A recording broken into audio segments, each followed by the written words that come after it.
నిన్న మాకు సాయంత్రం 4 o'clockకి తెలిసింది ఇట్లా ఇన్సిడెంట్ జరిగిందంటే. మేము రాత్రి మొత్తం ఇక్కడ ఒక 12 బజే దాకా మేము ఈడనే ఉన్నాం.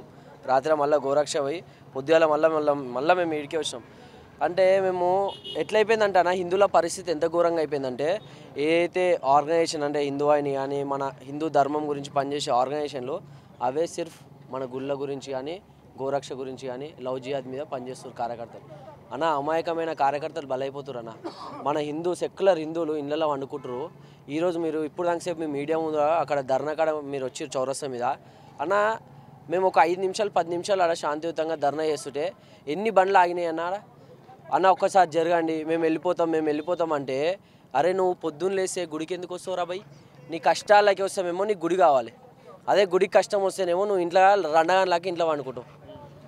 రేపు పొద్దుగాల ఈరోజు రోడ్డు మీద ఉన్న గుడికి అయింది, రేపు పొద్దున నీ అమ్మకో నీ అక్కకో నీ చెల్లెకో అవుతుంది. అప్పుడు ఏ హిందూ ఆర్గనైజేషన్ రాదు.